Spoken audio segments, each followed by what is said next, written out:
Hi everyone, as promised in my last video, I'm about to share a dream I had. Why, you ask? Because it led me to a book with a transformative information that I can just keep to myself because it can empower you. But first I want to say that on my journey of self-discovery, which I wrote a book about, I learned that I was conditioned by my caregivers, teachers, society, and so on. I was conditioned, or you could say programmed, into the crisis I was going through. Well, the book my dream brought me to exposes programming also, and I'll talk more about that in another video. For now, I'll just read a section from my book which describes the experience in my dream and the startling event that happened right after. Okay, so here we go. I'm in my dream. The heat is unbearable and the fog is confusing. Where am I and why? My vision clears and I watch small waves rippling through the sea to my left, and to my right in the distance, the blue-gray bushes border a wide sandy beach. I'm in a desert. The Middle East comes to mind. Why am I standing here, alone? Suddenly through the sand, in the air, a silhouette of a person emerges, walking towards me. He's a young man, slim, tanned, wearing an ivory-colored garment. When he's close enough for me to touch him, I telepathically ask for permission to have a closer look at the cloth he's wearing. I'd never seen fabric like this. Inspecting the woven threads, I realize this is not to be found in stores today. This is an ancient time. The simple piece of clothing covers his arms halfway and his legs to just above the knees. It looks seamless. I don't like his long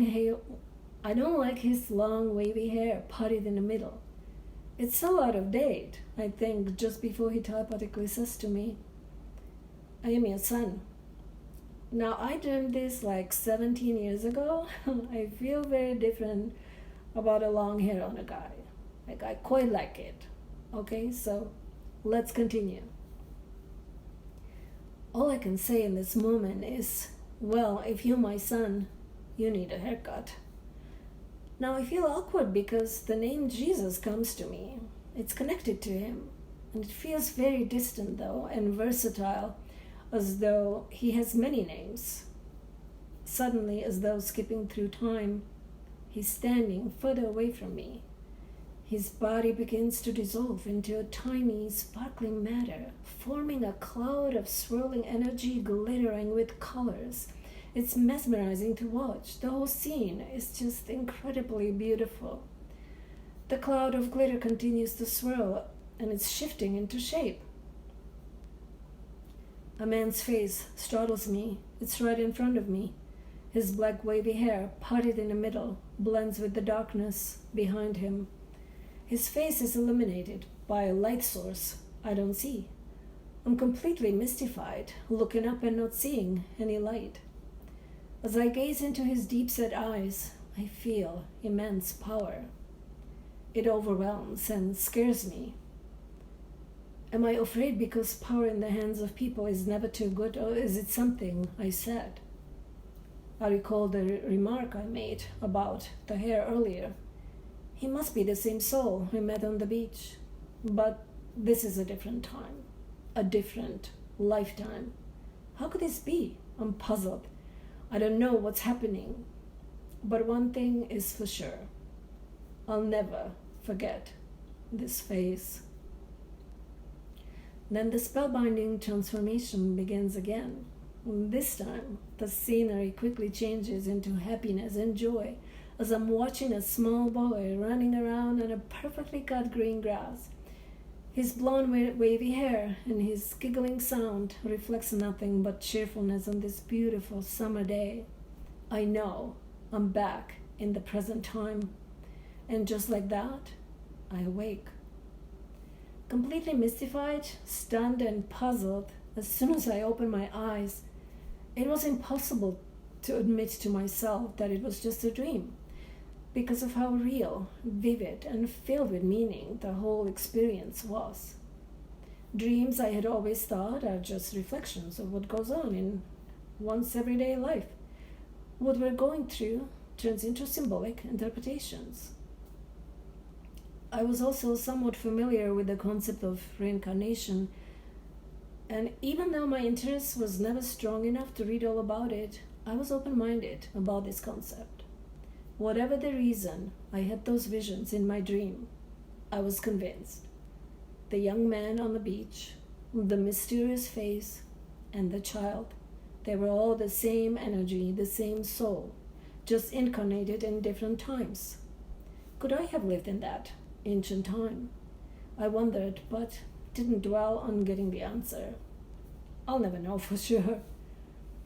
A day later, I stopped thinking about this weird dream, letting the experience go even though it was too meaningful to come to this conclusion. But 4 days later, after this vivid dream, I was passing through the mall in my usual speedy walk. For no reason, I glanced at the Kohl's bookstore to my right, and what I saw halted me to a stop. The face, the mysterious face from my dream. I was looking at it. It was on a cover of a book displayed right in front of the store. The hair on my hands raised up. Holding my breath, I lifted my arm to witness it. Still standing frozen in the middle of the mall, staring at the face as people passed by, I was in shock. I was in fear. What is happening? Something or someone invisible is trying to tell me something. Slowly, I began walking towards the book, gazing at the white letters across the middle of it. The second Messiah. Getting closer, I read the smaller letters underneath. Templars, the Turin Shroud, and the Great Secret of Freemasonry. Without even opening the book, I grabbed it and paid for it at the cash register. The face in my dream was the second vision, the second incarnation of the same soul. Completely bewildered, I thought, coincidence or planned event orchestrated into my reality by the field of energy and information I learned about in Deepak Chopra's book? I'm meant to pay attention to this book. I have to read this book. Okay, I'll stop now.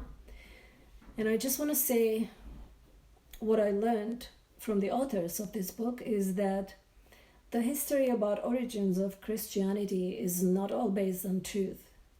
And I will share more on this concept in my next video.